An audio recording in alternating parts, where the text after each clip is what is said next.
저희들이 시편 말씀을 계속해서 살펴보고 있습니다.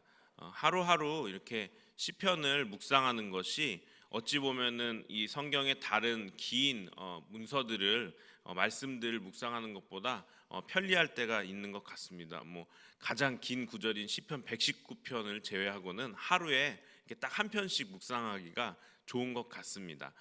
그런데 그 시편을 묵상할 때 저희들이 항상 생각해야 될 것이 있습니다. 그것은 뭐냐면 이 시가 쓰여진 배경, 이 시가 쓰여진 이유가 무엇이냐를 우리가 이제 딱 보면 성경에서 보고 바로 알 수는 없지만 조금 생각해 보면 우리가 이 시가 쓰여진 배경이 아마 이런 것이구나라고 우리들이 그래도 꼭 책을 보지 않아도 추측할 수가 있습니다. 뭐 예를 들어서 다윗의 시 해놓고 그 옆에 뭐 누구에게 사울에게 쫓기던 때 쓴 시 뭐 이런 것들 있잖아요. 부연 설명을 보면 이때 상황을 우리들이 조금 이렇게 생각하면서 이 시를 읽으면 이게 이런 상황에 쓰여진 시구나. 그렇다면 이런 마음으로 하나님께 이 시를 썼겠구나라는 것을 우리들이 좀 알 수가 있습니다. 그래서 그런 상황들을 좀 우리들이 생각하면서 이 시를 읽을 때 우리들이 조금 더 그 하나님에 대해서 이 시에 등장하는 그 하나님에 대해서 우리들이 하나님을 더욱더 알 수 있게 되는 것입니다. 오늘 시편 말씀을 저도 이렇게 묵상하면서 과연 이 시는 어떤 상황에서 쓰여진 것일까 이렇게 봤더니 이 시편에는 부연 설명이 아무것도 없더라고요. 그래서 어떤 상황일까 그러고 처음부터 끝까지 쭉 읽으면서 한 10번은 넘게 읽은 것 같습니다. 그러면서 살펴보는데 딱히 역사적인 어떤 배경들 그리고 이런 그 저자가 어떤 상황에서 이것을 썼는지에 대한 그런 명확한 것이 나오지가 않는 거예요. 그래서 어떤 마음으로 이 시를 썼는지 계속해서 살펴보지만 쉽게 알 수는 없었죠. 그런데 10번 정도 읽으면서 이 시가 말하고 있는 것이 무엇이구나에 대해서 조금 이렇게 깨달을 수가 있었습니다. 저 나름대로의 이 시에 대한 해석은 이것입니다. 하나님이 이러이러한 분이시기 때문에 우리가 그 하나님을 의지할 만하다라는 것을 저는 오늘 좀 주제로 삼고 싶습니다. 다시 한번 하면 여기에 보시면 매일 성경에 보시면 이렇게 나뉘어져 있어요.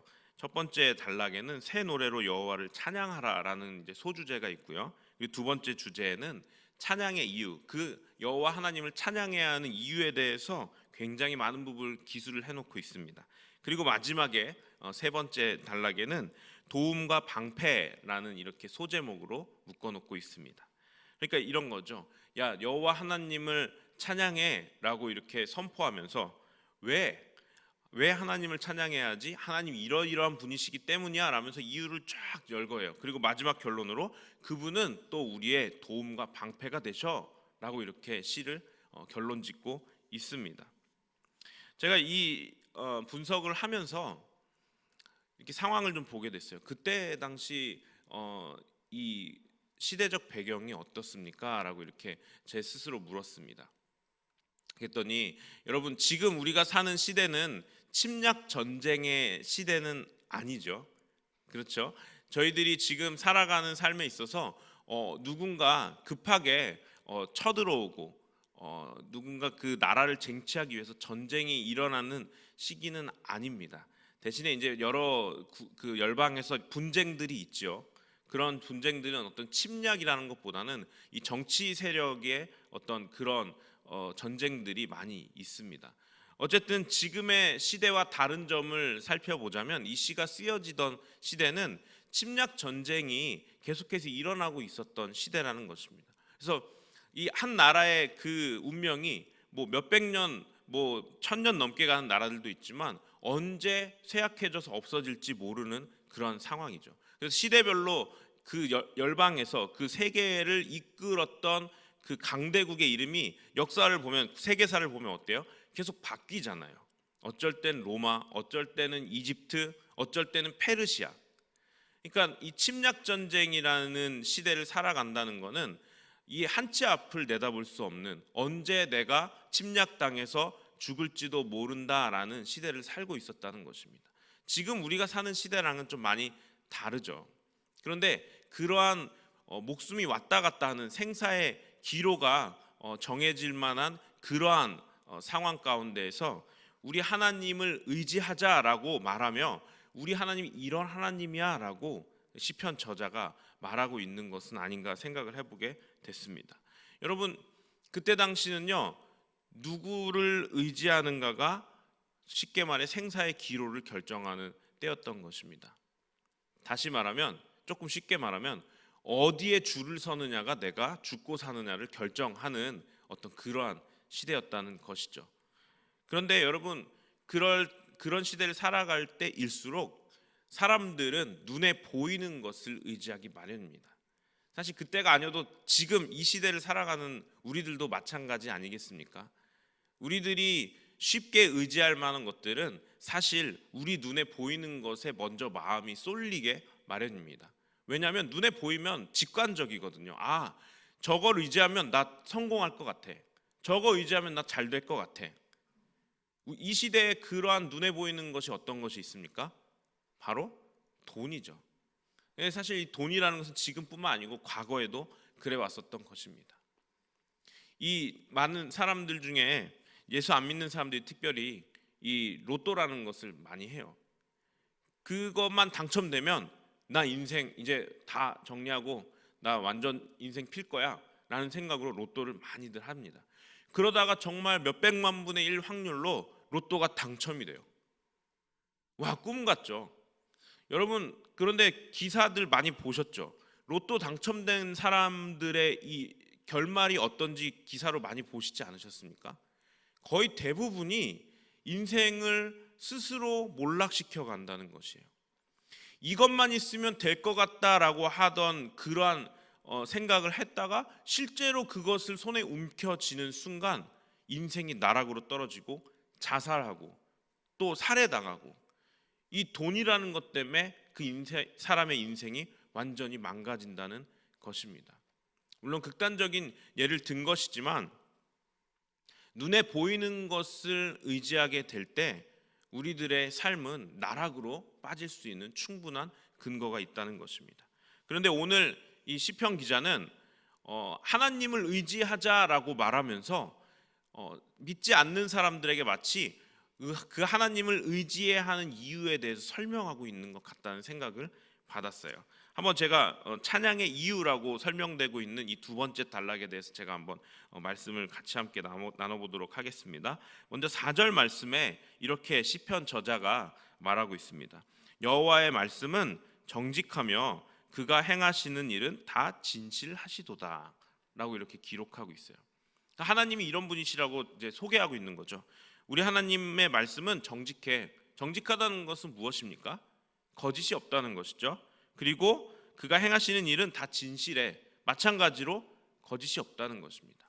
여러분, 거짓이 없는 사람을 우리들은 소위 이렇게 말하죠. 거짓말하지 않는 사람들 우리가 어떻게 얘기합니까? 저 사람 믿을 만한 사람이네. 그렇지 않습니까? 거짓이 없는, 야, 저 사람은 그래도 거짓말은 못하더라. 아, 그래도 믿을 만한 사람이네라고 우리가 그 사람에 대해서 이렇게 우리가 분석할 수가 있는 것이죠. 그래서 지금 시편 저자는 하나님, 눈에 보이시지 않는 하나님을 만약에 이 믿지 않는 사람들이 야, 네가 지금 우리가 어디에 줄을 서느냐가 우리의 목숨이 달려 있는데 네가 하나님을 소개했네. 근데 그분 눈에 보이시지도 않아. 그분이 어떤 분인지 알고 우리가 그분을 믿어. 한번 그분이 어떤 분인지 우리한테 얘기해봐 라고 할 때 마치 이 사람이 하나님 이런 분이야 라고 대답하는 것 같습니다. 첫 번째가 하나님 정직하셔, 하나님 진실하셔, 거짓이 없으셔, 믿을 만한 분이야 라고 첫 번째로 소개하고 있는 것입니다. 두 번째는 5절 말씀입니다. 그는 공의와 정의를 사랑하시며 세상에는 여호와의 인자하심이 충만하도다. 이 5절 말씀에는 하나님의 성품에 대해서 두 가지가 나옵니다. 첫 번째는 공의와 정의를 사랑하는 분이셔. 이걸 이제 짧게 말하면 정의로운 분이다라는 것입니다. 여러분, 지금 우리 이 사회, 이 시대를 살아가며 정말 이 정치계를 보고 많은 사회의 이슈들을 보면서 야, 정의가 어디 갔냐? 라고 이렇게 우리들이 한탄할 때가 많습니다. 왜 그런 한탄을 할까요? 정의로운 것이 찾아보기가 너무 힘들기 때문입니다. 그런데 우리 하나님 정의로운 분이야 라고 여기서 아주 짧고 명료하게 대답하고 있는 것입니다. 그리고 또 한 가지, 하반절에 여호와의 인자하심이 충만하도다라고 이렇게 기록하고 있습니다. 우리 하나님 세 번째로 인자하신 분이시다라고 이렇게 고백하고 있는 것입니다. 그 믿을 만한 분이시고 정의로운 분이 심지어는 인자한 분이셔. 그분이 한량없이 넓은 팔을 가지고 계셔. 모든 사람들에 대해 인자하심을 가지고 계신 분이야라고 이렇게 소개하고 있는 것입니다. 그러면서 시편 저자가 그러는 것이죠. 어때? 그 하나님 우리가 의지할 만하지 않겠어? 그런데 여기에서 그치지 않고 계속 갑니다. 6절 말씀입니다.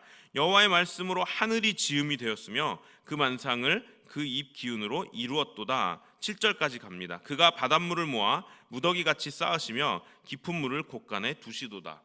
여기서 한 걸음 더 나가죠. 여태까지는 하나님의 성품에 대해서 이야기하다가 여기서부터는 어떻게 이야기하고 있습니까? 야, 근데 그거 아냐?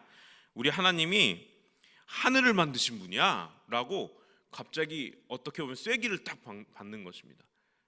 듣는 사람이 이렇게 의아했겠죠. 뭐? 지금 우리가 살고 있는 세상을 만든 분이라고? 에이, 말도 안 돼. 그럴 찰나에 또 한 번 말하는 것입니다. 야, 바닷물을 곳간에 모으시는 분이야. 저 바다를 만드신 분이야. 하늘과 바다를 만드신 분이라고 라고 하면서 아주 이 믿을 만한 분이시라는 것에, 우리 하나님 어떤 분이시라는 것에 거의 종지부를 찍는 것 같습니다. 이러면 여러분 말 다 한 거 아니겠습니까? 이 땅과 이 세상을 만드신 분이라는데 그런 분을 의지하지 않고 도대체 누구를 의지하겠단 말입니까? 근데 여기서 그치잖아요. 계속 쭉 내려가다가 중간에 많은 부분들이 있어서 이제 중략하고 13절로 한번 가보도록 하겠습니다. 여호와께서 하늘에서 굽어보사 모든 인생을 살피시며 14절입니다. 곧 그가 거하시는 곳에서 세상의 모든 거민들을 굽어 살피시는도다. 아멘. 여기에서 하나님 어떤 분이신가요? 하나님께서는 굽어 살피시는 분이시다. 우리 하나님 이 땅을 만드시고 이 바다를 지으신 분이신데 그 하나님께서 우리 인생 하나하나를 살펴보시는 분이야. 자, 이쯤 되면 뭐 이미 하나님에 대한 소개가 다 끝났습니다. 어떻습니까? 야, 하나님 눈에 보이시지 않지만 하나님 이러이러한 분인데 나와 함께 하나님을 의지하자라고 하는 이 시편 저자의 설득력에 설득당하셨습니까? 저는 금방 설득되더라고요. 왜냐하면 이미 하나님을 믿고 있지만 다시 한번 그 하나님에 대해서 우리가 살펴보면서, 저도 살펴보면서 그래, 우리 하나님 이런 하나님이셨지 라고 하면서 그 망각했던 그 하나님에 대한 성품과 하나님에 대한 사실들을 다시 한번 생각해 볼 수가 있었습니다.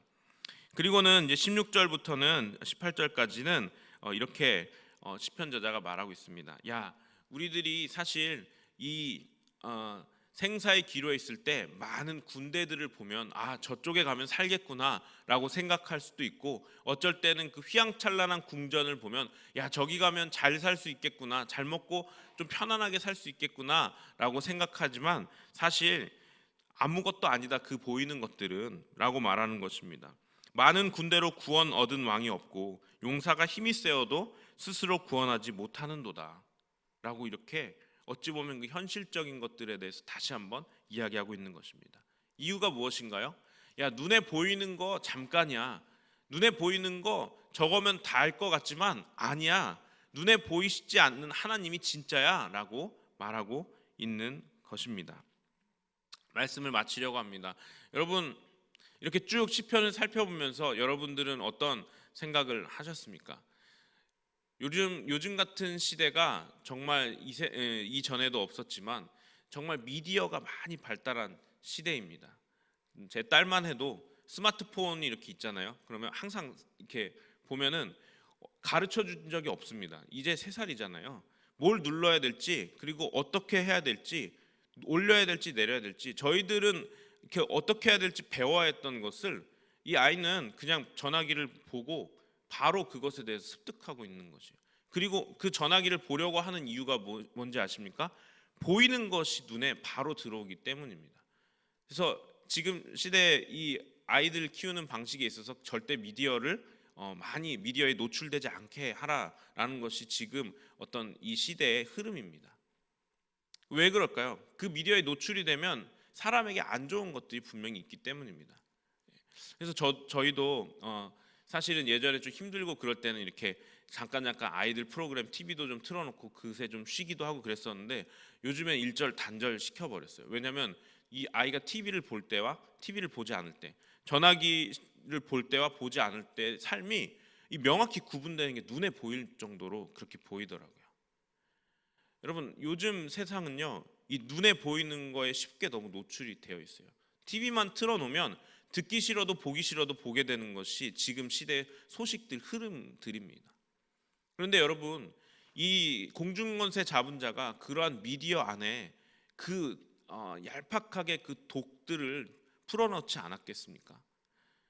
여러분, 마귀가 이 미디어라는 것을 얼마나 잘 사용하는지 우리들이 참 분별하고 조심해야 되는 것입니다. 여러분, 우리들이 이 땅을 살아갈 때 눈에 보이는 것과 귀에 들리는 것이 우리들의 마음을 유혹할 때가 있습니다. 저거면 되겠다. 저거면 되겠다.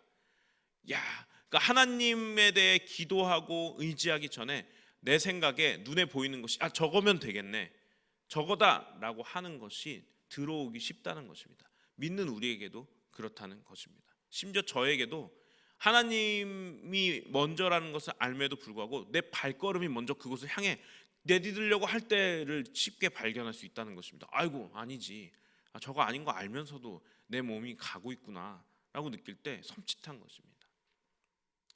우리 각자의 삶에 그러한 것들이 무엇이 있는지 좀 이 시간 살펴봤으면 좋겠고, 눈에 보이시지 않지만 우리의 가장 믿을 만한 바위 되시고 굳건한 반석 되시고 우리 몸의 소망 되시는 그 하나님을 의지하는 하루가 되셨으면 좋겠습니다. 기도하겠습니다.